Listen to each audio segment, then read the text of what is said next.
All right, well, it is noon Pacific, 2 p.m. Central. Welcome to the CLE Women in Law and Leadership. We're having a little bit of technical difficulty from one of our panelists, but I'm just going to go ahead and get started, and hopefully she'll be joining us shortly. This CLE is presented to you today from BlueStar.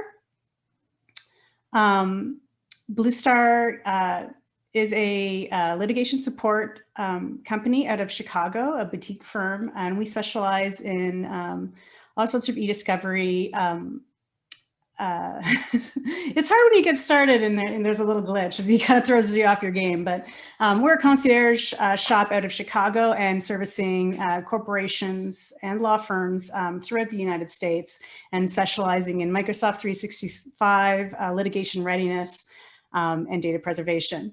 So without further ado, I will go ahead, and this is not the right PowerPoint. Can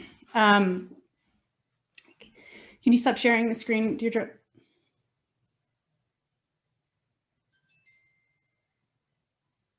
Thank you. Sorry about that. So this is going great. We're getting started really well.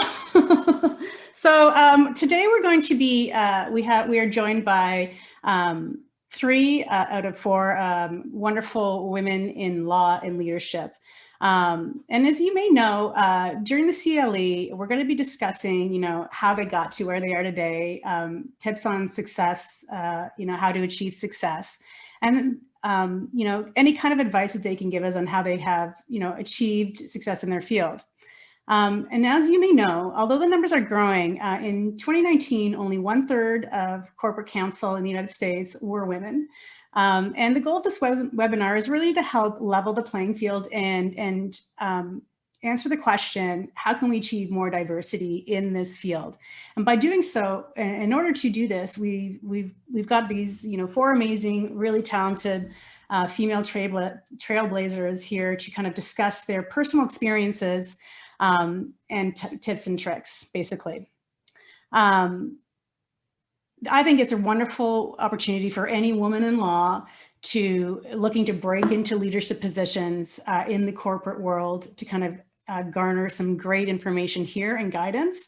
But it's also a great opportunity for allies, any type of ally, to kind of understand, what it is to be a female leader and the challenges that we face, and how you can demonstrate yourself as a leader and be a supporting role in that to that person. So this is a webinar that does come with CLE credit in Illinois, and pending credit in many other different states, such as California. So just don't forget that after the webinar, you fill out your evaluation form so that you can get that, we can make sure that you get that credit, okay?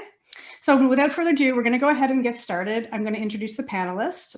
So let's get started with Katherine.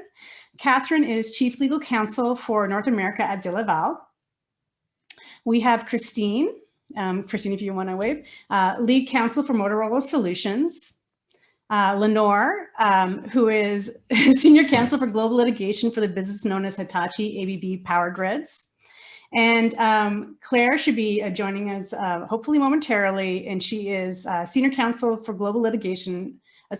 She is Managing Counsel for North American Litigation Supply Chain at CNH Industrial. And so really wonderful to have you all here. Thank you so much for attending. I know that your time is extremely valuable, so thank you. So let's kind of like dive right in here. I think one of the things that really differentiates in-house counsel from, outside counsel is, the kind of issue of, how do I demonstrate value? You're not billing hourly, you are seen as a cost center. So I think, it would be really helpful if you could kind of discuss, what you do to kind of separate yourself from the crowd and get that, positive attention that can help you with your career. And so I'm going to go ahead and get started with Lenor. What is your take on that question? First of all, Sarah, I wanted to say, hang in there. You know, I mean, the only time it gets more glitchy is when you're actually doing a presentation on technology and trying to be like, I'm a tech expert, watch me like not do this. So you know, we're gonna roll with it. But so like you said, you know, your legal's a cost center. I mean, I think literally in like Six Sigma, we're like waste. Or I mean, that's like our category. So at best, though, we're a support function, and right, so we can kind of get a reputation up and be thought of as like tax or treasury or someone else helpful. But I mean, you know, it is tough, right? Because we don't. I mean, I don't design the product. I'm not in the factory. I don't make the product. I don't go out there. I don't sell the product. I'm not sales. None of us are sales. So, you know, demonstrating value is a bit of a climb. Except for those of us who actually work on transactions or deals, we're mostly watching spend go out. Dollar bills with little wings fly by. And we have to show, you know, justify why we're spending that, how we're, you know, adding value. And I think it is important to not always be in the role of like firefighter or undertaker, but to be more involved all along the way. I also think for women, we have to watch out that, you know, especially because we can seem like office mom, especially if we're legal, that we're not the narc, that we're not just like, uh-oh, here comes Lenor, she's going to tell management what we're thinking about, you know.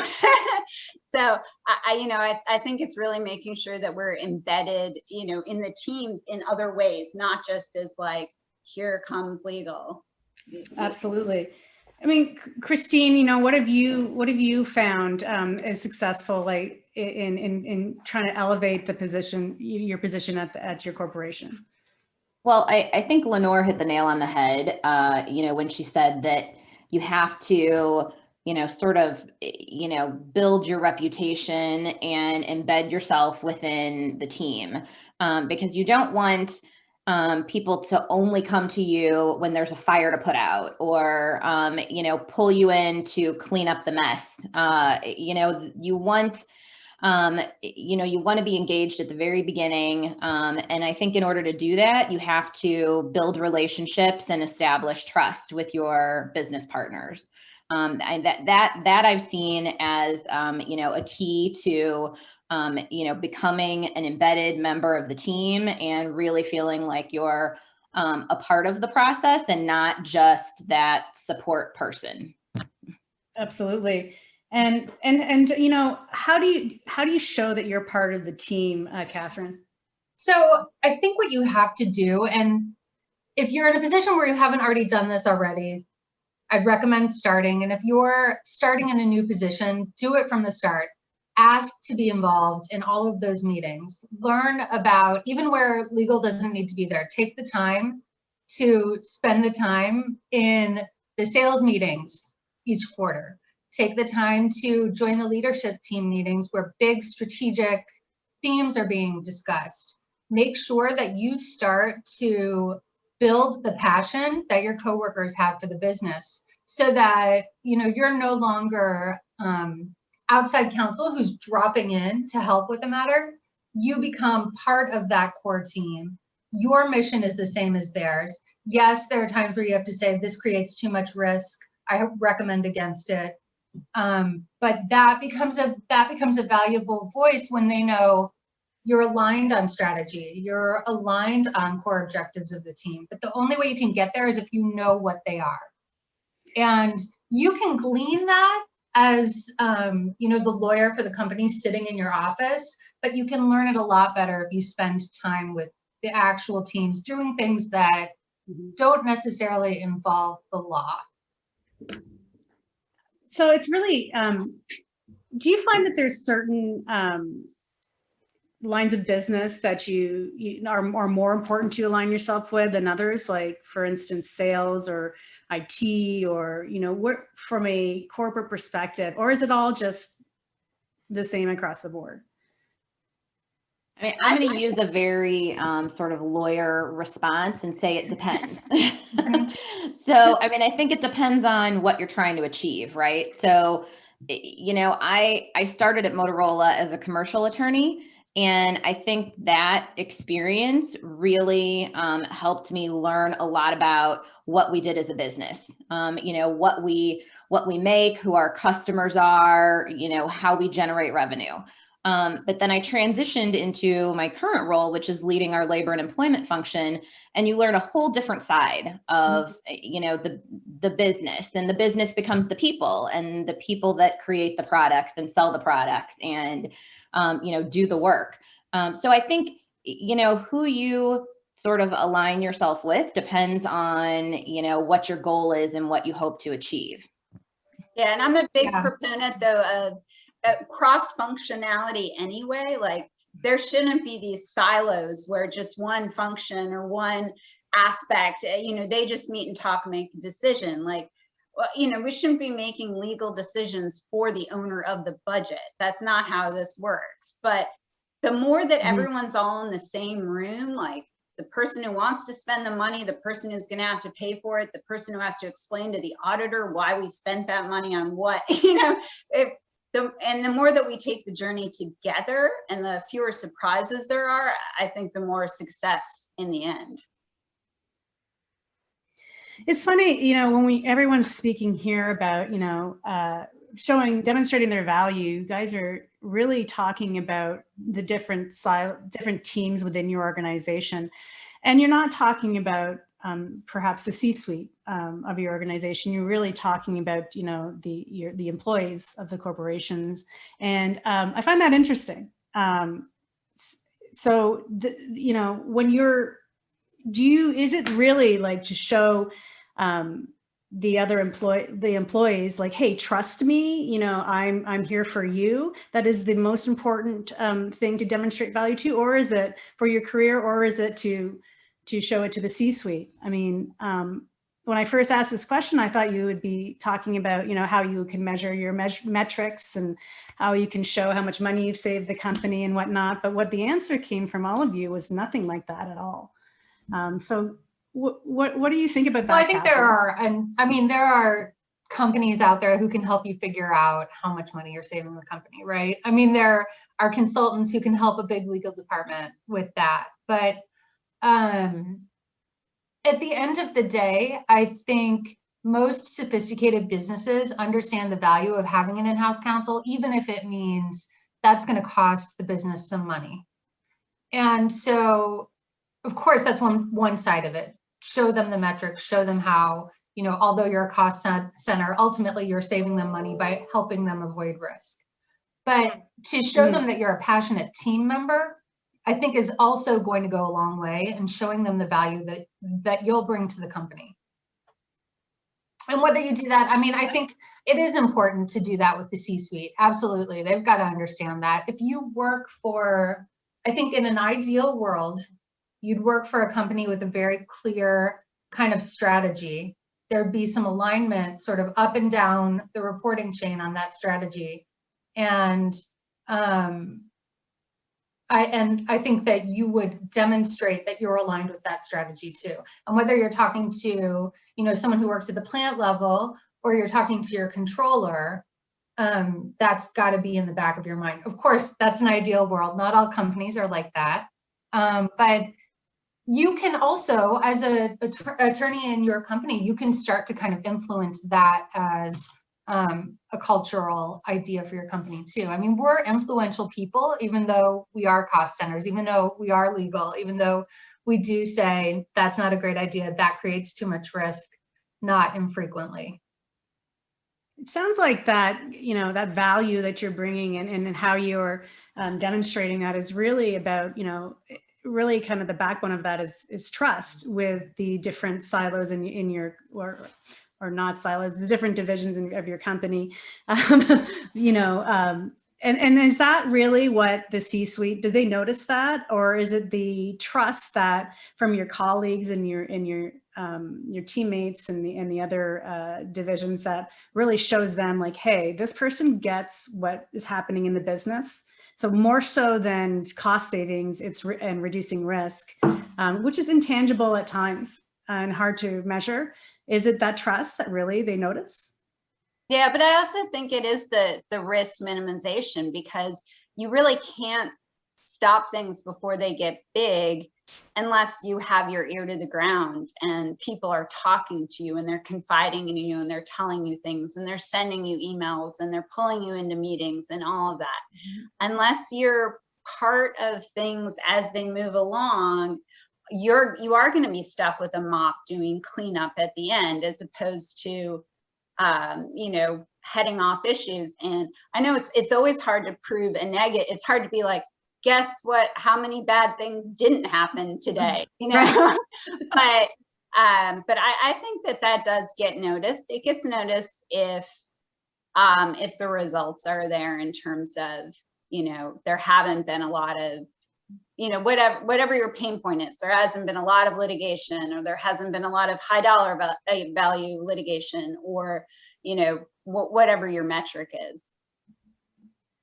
Well, and I think you're accountable to the EC, but they're not the ones that are really going to use you and engage you, right? Like, it's not very often I have my GC that comes directly to me to, ask me about some, individual employee issue. It's the, manager of that employee, or it's my, HR business partner who is bringing the issues to me. And they're only going to do that if they trust you and think that you can help them, right?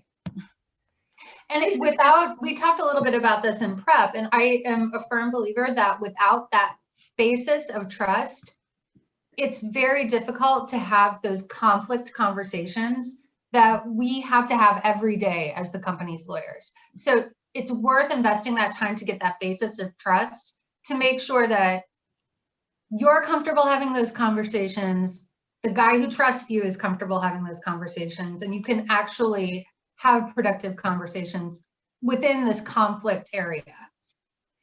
Do you think there's any, if I were to ask that question to a male GC, would the answers be any different of how you can demonstrate value or how it's measured, or is it all the same? I mean, I think there's some instant cred to being a man in a suit, right? That we don't get. We just don't get it. We don't get the, male bump up. We don't put on a suit and instantly look like we must be the lawyer. Like, that's not, we could still be, the receptionist. So we have that disadvantage. But, I think in the end, it's going to be the same in terms of the relationships. And I think, to Katherine's point, the worst conflict conversations are the ones where you have to start with, you don't know me, but I'm from legal. I'm the lawyer for your company. And it's so much better if you can be like, hey, Bob, we got to talk about something. And there's some baseline already there for why you're going to have the discussion. Or remember when I told you that this was going to blow up, right? I mean, that's remember. Do you think it's an advantage, actually, being a woman, to be able to be there and because we do, most women, to generalize, are kind of better at that kind of bonding and relationships than a lot of men. So do you think it might be, do you see that as an advantage, or? Sometimes, I mean, I think part of build, and we have a question from one of the attendees, how do we establish trust? And I think this kind of plays with that too. You spend the time doing things that are not your job, right? Like, not taking notes at the meeting, not ordering lunch, but spend time doing things that aren't your job and getting to know the people that you work with, so that you've got that baseline before you have to have the hard conversations.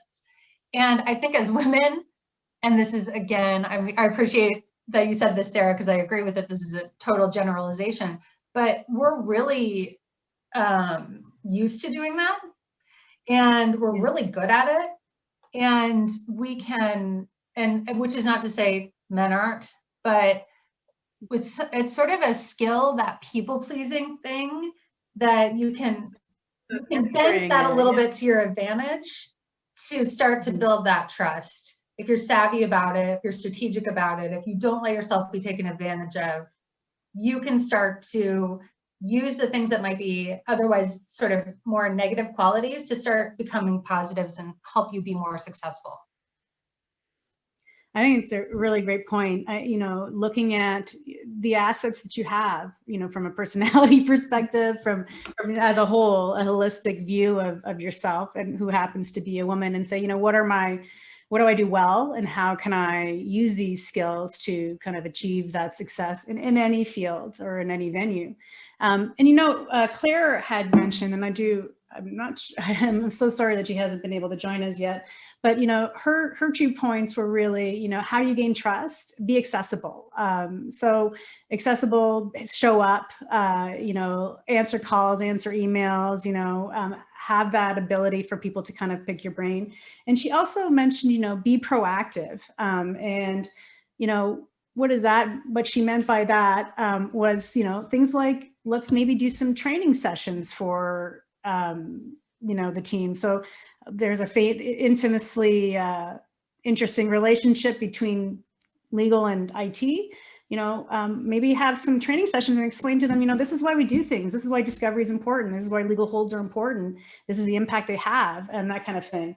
And so I just wanted to kind of put in her points because I thought they were really great. But do you feel that, what happens when you don't have that trust, Lenor? When you don't have that trust, then you waste a lot of time, honestly. If you don't have the trust, then you really have to explain things over and over, justify things. There's a lot more wasted time, I think, because in the end, you're going to have to take whatever action you need to take, but the time spent on trying to convince or persuade or bring everyone into alignment is really inefficient. And I think one thing that trust does is it gives you the ability to say, we're all on the same, you know, like you're yelling at your kids when they're on the field and you're going, same team, they're all fighting for the same ball when they should be passing and scoring. It's the same, you know, everybody knows we're all on the same team, we're all trying to get to the same goal, then we don't have to spend all the time, but wait, why are you saying that? And, you know, and it can be hard, especially if you're in a male dominated industry and maybe you're the only woman in the room. And let's say you're not, everyone else is an engineer and you're not, or, you know, pile something else on top of it. Like, you know, everyone's a farmer, but you, Katherine, you know, like, you know, then, you know, you're going to have these extra obstacles. So you don't want to be building trust in the middle of a crisis or in the middle of a decision. That's not going to work. Mm-hmm. Yeah, I mean, it's important that you spend that time on the front end, you know, so you can save it on the back end. Because if people don't trust you, you know, they're not going to listen to you.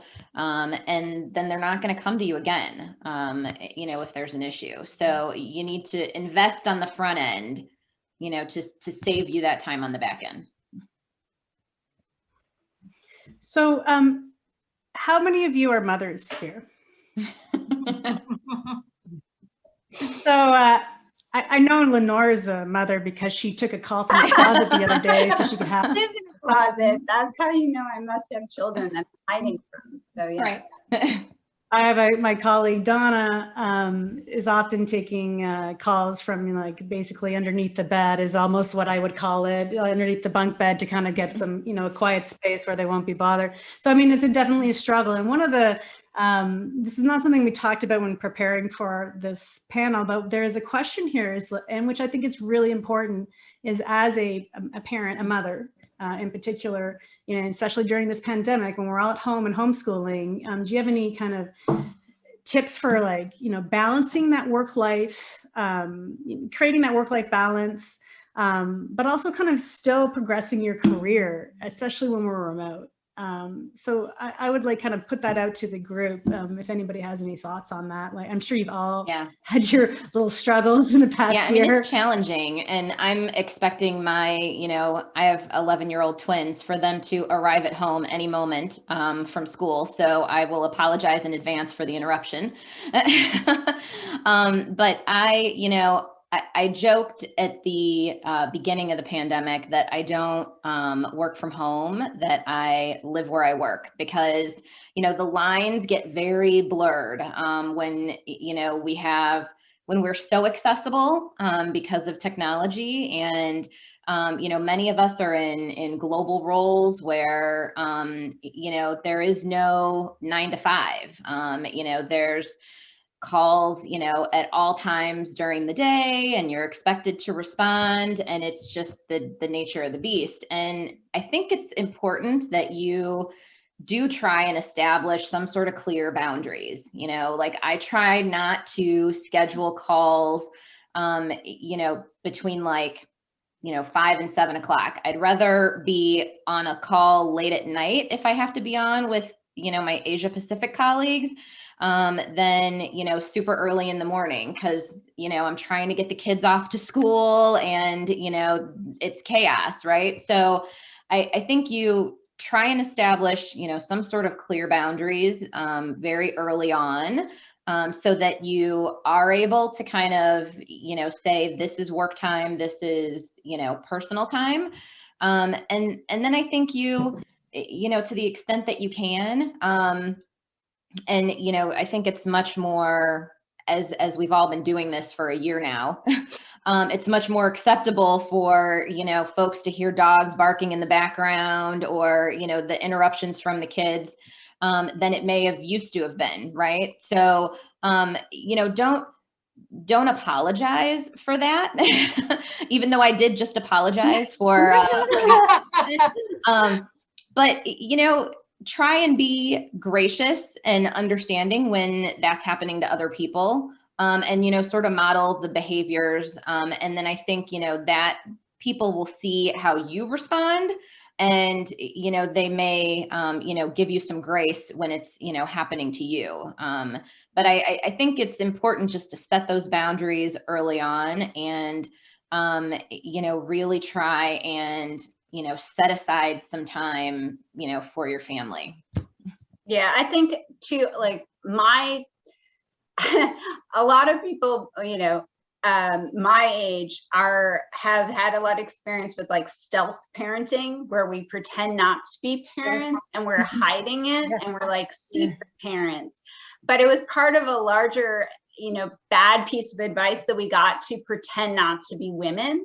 And, you know, just pretend like you're a guy, they'll never catch on. And they totally caught on. Like the guys knew that we were women. So I'm not sure why we thought they were that dumb. But, you know, I think some of the younger generations are much more authentic about bringing their, you know, sounds cliche, but like bringing your whole self to work or whatever. But, you know, stop pretending that you're not a parent. Like, you know, and I still have some of those bad habits where I'm like, don't let anyone know that you have to go pick them up from school. Like that would be bad. But it's hard, because there's still part of you that's like, got the old bad advice in your head. Like when I was first interviewing 5 million years ago, it was like, don't indicate to them that you want to get married and have children. You know, you were supposed to be like, come into an interview and basically signal somehow that you know, that you were never going, you were like, I want to tell you right now, I'm infertile. I think that's relevant to this. You felt like you were supposed to be like that. And, you know, people would worry about, should I wear my engagement ring or to my interview, you know, all that sort of nonsense that I think generational change, the pandemic, all these societal movements have really changed, which is great. Yeah, I agree. I think that the pandemic has just accelerated that concept of, we all have families and we all have other priorities that are digging at us at all times. And Lenore, I think we're about the same number of years out, and it wasn't actually that long ago. That's such bad advice for it being, I graduated in 2004. I mean, that's such bad, that's unbelievable. This century we're getting that advice, but we absolutely were. But I would say too, oh, I did graduate this century. I feel like I should. I squeaked in. We were also told to wear skirts. Do you remember being told to wear a skirt? Yeah. Those interviews. What mixed messages, right? Like pretend to be a guy, wear a skirt. And then we got all this weird advice about like how short your hair, like you weren't supposed to actually have, I mean, I have pandemic hair right now, but like you weren't supposed to have long hair. I don't know. There were all these weird rules about how you should look. And, you know, basically it was to not bother the men in any direction. Like you can't distract them in any way. And then they will forget that you're a woman and let you be on their team. Like, yeah, I think too, like one thing that everyone on the call needs to remember, and we all need to remember, is no matter if you're, you know, legal counsel and you just got hired and you're 5 years out of school and now you're working for a corporation, you have influence and you have power.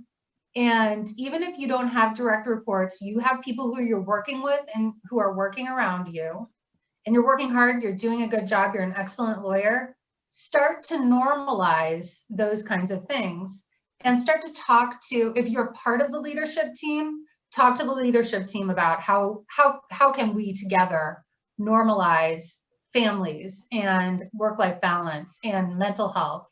And if you're not part of the leadership team, well, you report to someone who is, right? So start talking to your manager about how, you know, be very frank. Say, I've got a family, I've got to pick up my kids every day at 3. I'm not going to be on calls. Normalize it, encourage other people to normalize it, show other people that that's okay. And then slowly you're going to start to see some change.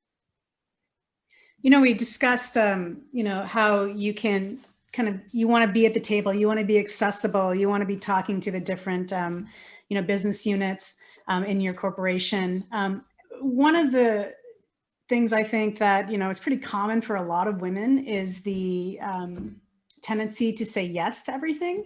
So I think, I know we discussed this on our calls, you know, while we've been preparing for this, but how do you kind of not say yes to everything, but still be accessible? no, Sarah, we're not answering that.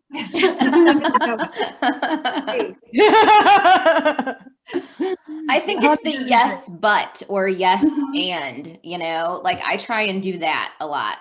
So, you know, if someone asks me to, you know, opine on something or advise on something that I, you know, maybe don't have enough information to, you know, give the proper advice or counsel on, or it's not within, you know, my area of expertise, I'll say, you know, I don't really, you know, have the answer to that question, but let me, you know, see if I can find someone who, you know, can help you with that. So I do the yes, but response to try and avoid, you know, saying no, because we as women are people pleasers and we want, you know, to help people. But you don't always, you know, have the bandwidth or the capability or, you know, the appropriate amount of information to have all the answers. There's value in being a facilitator, right? When you say, you know, I could find out that answer for you, of course, right? Or I could refer you to someone who I know will know that answer more quickly, or who I know that that's within the scope of their job. And then you get points for that too, right? You get points for being that person who facilitates getting things done. And that's, I think, something that, and again, gross generalization about general qualities of women, right? Stereotypically. Very sexist, Katherine. Yeah. But I think that's one stereotype that maybe rings a little bit true, that we're good at facilitating. So use that skill. We are connectors. We connect people, right? Yeah. I'm sure there's a lot of younger women on this webinar that are wondering, like, can I do that? Am I allowed to say I don't know the answer, or I can't do it, or I don't have time? Like, or is that unique to once you get to that kind of higher echelon of the corporate ladder? Or I do think you have to be careful if you are of a certain, like, let's say you're a millennial, or younger, you know, whatever the next 6 generations are called. I do think you have to be careful to not come off like, I'm here for my participation trophy, I'm entitled, because there's so many beliefs about the younger generations that they don't want to work hard, they don't want to put in the effort, they just want their paycheck for, you know, and you see, you have to fight that bias. So I think you have to present yourself as, I'm here, I'm a team player, but I do think you have to be cognizant that to Gen X and older, if you're just saying no to everything, it's going to come off like you just don't, you know. And it goes totally against what we were talking about before about building trust, right? Because if you just say no, then you become what they expect you to be, which is no police, right? I mean, you are a self-fulfilling prophecy at that point.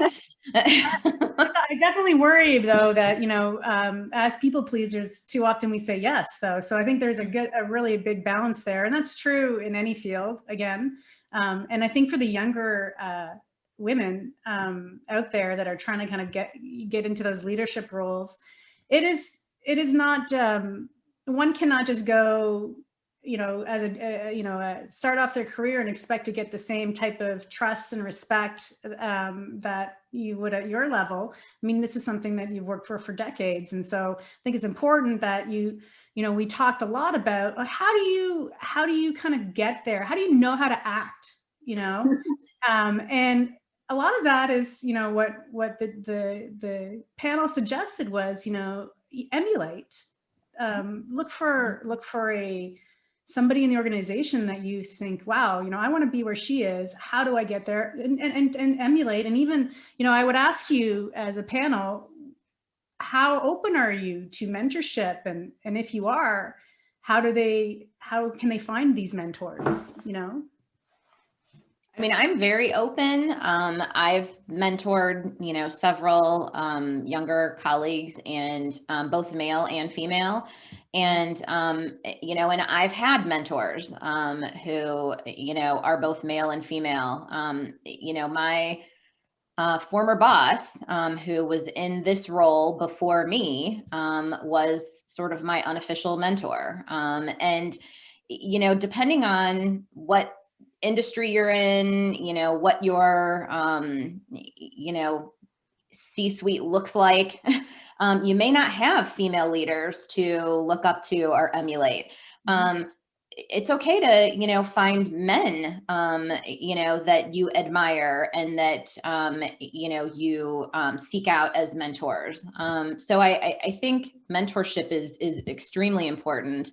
And even at our level, I think we can still benefit from, you know, having mentors, not just being a mentor. Yeah, I think it definitely has to go both ways, that like we're open to a mentor that doesn't look like us, sound like us, walk like this, and vice versa, right? That we're always telling people, go out and find someone not like you to mentor. You know, it doesn't have to be your mini me in order to mentor them. And the same, like when you're looking for someone to get advice from, they don't have to be, well, me when I grow up or whatever. You don't have to be a matchy match in order to have a good relationship. I think more important than mentors really though are sponsors. I mean, someone who's actually going to stick their neck out for you.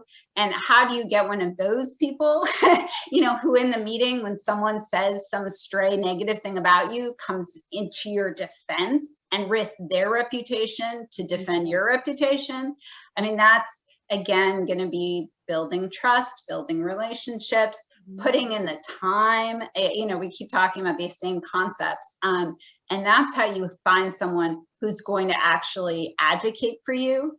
And that is so crucial, because someone may mentor you in that they'll tell you how to, you know, do a particular form, or here's a good way to do a PowerPoint slide or whatever. But you really need that person who, when things get tough in a meeting, they're going to correct them and say, no, actually, she did that completely correctly, and this is what really happened. 100%. When you're looking for those people, you know, if you're looking for a mentor, you might go to somebody more senior than you in your organization and say, I'd like you to be my mentor. But when you're looking for an advocate, why not just frankly say, look, I'm I'm feeling like my brand isn't really quite there yet. I really think one thing that might help boost me is some advocacy or some amplification. We're going into this meeting today. I did a great job. Do you mind just kind of like singing my praises? I know you think I did a great job. Can you say it in front of the president of the company? And just be honest. We all want the same thing. Katherine brings up a great point about amplifying people. And, you know, we've all been in those meetings where you say something and it seems like it just goes out into this void. And then 5 minutes later, you know, a guy says the same thing and everyone's like, oh yeah, absolutely. And, you know, I think it's important to, you know, the extent that you're in a position where you can amplify, you know, others that you do, but, you know, like Katherine said, don't, you know, worry of what it's going to come off like if you ask someone in advance to do something like that for you. And I think most, you know, people that you've developed a relationship with and who, you know, believe in your work will do that, right? And you should just ask. Yeah, because in a lot of cultures, company cultures too, you're not supposed to toot your own horn, right? Katherine's not supposed to go into the meeting and say, here's this awesome thing I just did. But if Christine comes to the meeting and says, Katherine did this awesome thing, everyone's like, oh, good job, Katherine. But if she had described it herself, it would have been like, I don't know why she's like that. So it sounds like, you know, what we're all saying is like, not only should you be an ally and actively, you know, look out for, especially those that are in senior and leadership positions, look out for, you know, those younger, you know, people in the room that you can kind of help support, but also, you know, find your allies as well. And I think that's a really great point. And you kind of leads us into, you know, Lenor, you just mentioned culture. You know, we're talking about company culture, but you're also alluding to, you know, actual, you know, cross-cultural communication. Each one of you are at a multinational company, and you deal with different cultures, and cross-cultural communication is difficult. And needs to be intentional. So tell me, you know, for when we're talking about cross-cultural communications, like what are the biggest challenges as a woman and how have you overcome them? And we can start with Katherine. Sure. I don't know that, I mean, I have worked with, I work at a global company now, we're Swedish, and I've been at this company for 3 years. And it took some time to figure out the Swedish culture and how to interact on meetings and how to present yourself when you're talking to a very senior executive from Sweden. But again, I'm a huge advocate of just honesty. And that honesty for me came in the form of talking to our head of HR for the Americas, who's American. She grew up in Chicago. And I got to know and trust her pretty quickly after starting my job, and to ask her, you know, you've been here for 5 years longer than me. And you spent, at being the head of HR for the Americas, you've spent a ton of time with our leadership team in Sweden. What do I need to know before, you know, this first trip there, for example? Mm-hmm. And then you need to have a little bit of you need to be able to be a little bit of a chameleon, because so in my example, I work for a Swedish company that's privately owned by a wealthy family. So interactions with that group of people are very different than interactions with the guys I work with who service dairy equipment on dairy farms. So you need to be able to shift between those two personas pretty agilely. But for me, I think that's part of the fun of the job.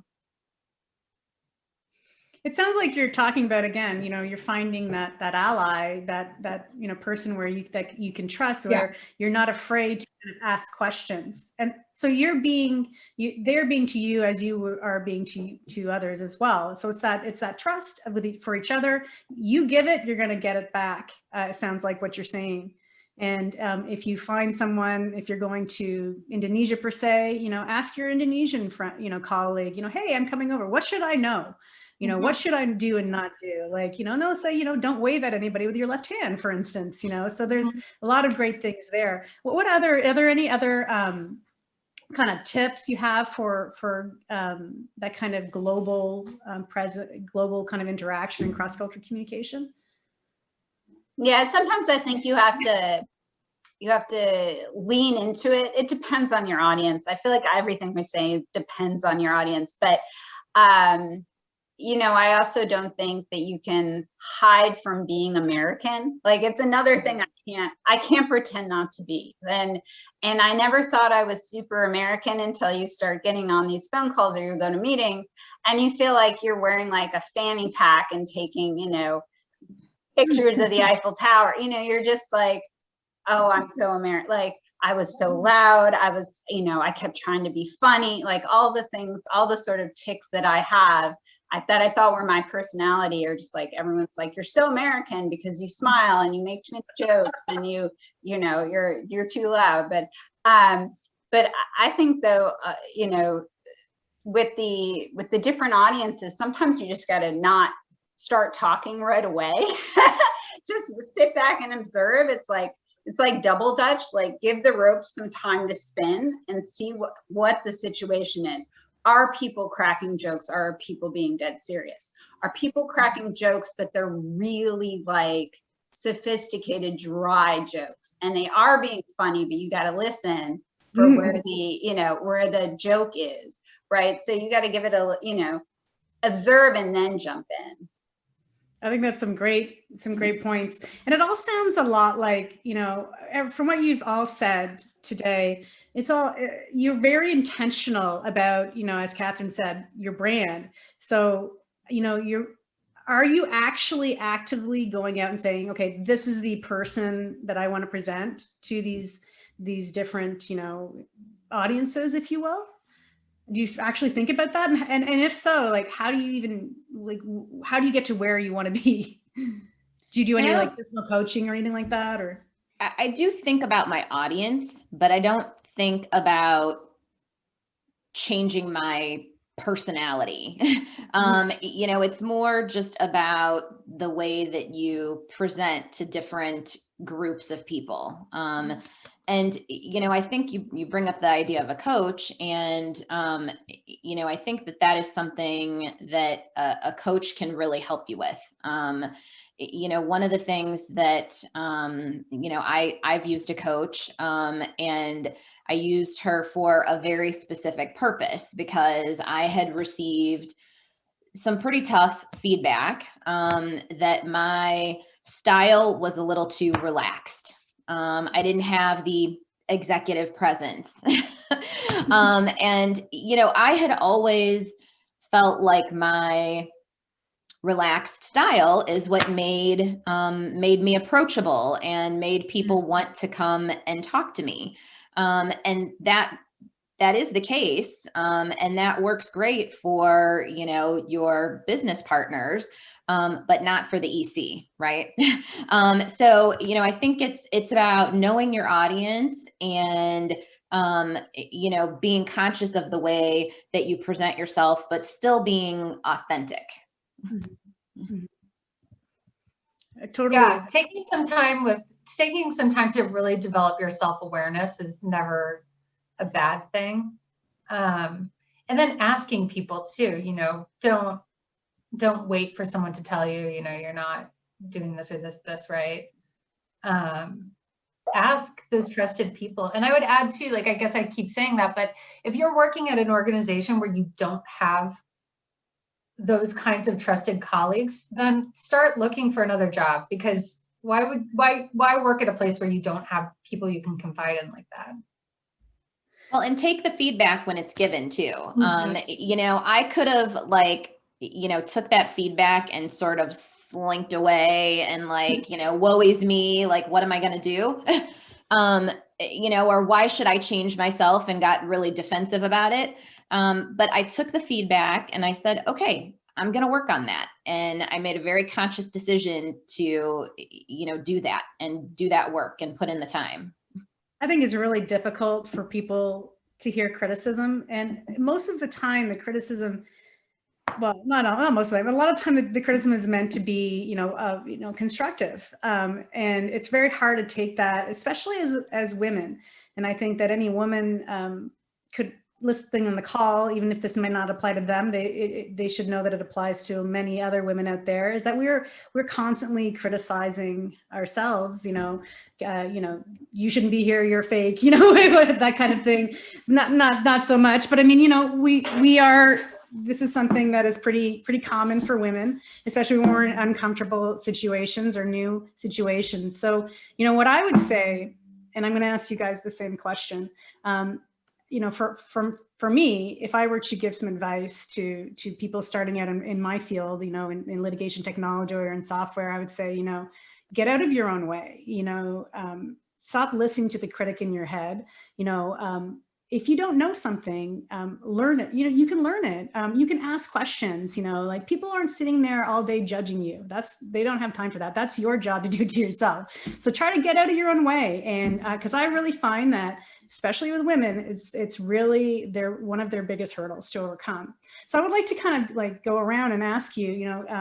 We have a few minutes left. So just to kind of some last words of advice for young women hoping to kind of gain leadership positions in this field, what do you want to leave them with?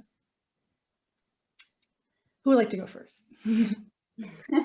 I can go first. I think, sometimes when you're asked a question or you put on the spot or you're supposed to be the lawyer in the room, it can be overwhelming. And you're like, well, I don't know what's going to happen. Where's my crystal ball? I don't know. What will the judge just, I don't know. What is the law in this random state? I don't know. Mm-hmm. But I think, usually what people are coming to you for is advice on what is the best next step. They don't really they don't need to know what are the next 20 steps. You have time to think of those. They want to know here's the situation, what should we do next? And thinking about it that way takes some of the pressure off. You don't have to tell them what to do for the next 50 years. I mean, it's what path are we going on? And then I also think sometimes it can be so intimidating. Someone rattles off a whole bunch of information and then they look to you and you're like, am I supposed to now divine the answer for this? Am I, the Oracle at Delphi is what I always say, like, are you supposed to just spit out? And the answer is, like the fortune teller in Big, like it's just going to pop out of your mouth and you can read it off. But I think, a really good first step is to just always ask a question, and you'll have a question. So ask a question, an intelligent question, and they'll start talking. And I swear to you, the gears will start spinning. And you'll have your next question and your next question. And before you know it, you have had the education and the training, and at some point you've had the experience. The answers will just start coming to you. But maybe in that first rush of drinking from the fire hose, you're like, whoa, I have no idea what you just said or what you want from me. But I think then ask the first question, and it could be something simple like, so wait, are you saying that this happened first or this happened first? And once you get rolling, you're off, I think. So that would be my advice. That's some great advice. Katherine? So I think the first thing, and I think we've said this again and again, is try to be self-aware, know who you are, know where you're trying to go, understand what people think of you, understand where you've got hiccups or things that you need to work on, and start working on those things. And just to have that kind of, my kids say it all the time, which is funny because they're a kindergartner and a third grader, have a growth mindset. This must have been something I was like taught this year in school, but have a growth mindset. And then also be passionate about what you do, find passion in what your company does, because there's nothing that people are going to respect more than you just jumping right in and really getting rah-rah about your industry or your company or your coworkers or your mission statement. Mm-hmm. And so, I mean, ultimately find a place where you are passionate about what you do. And that's not easy. It takes a lot of reflection. It takes a lot of a lot of strikeouts, but once you get there, you're going to find that you're so much more successful. And finally, take care of yourself, because you can't show up for these meetings if you haven't slept, or if you haven't exercised since March 2020, or if you're just not bringing your full self.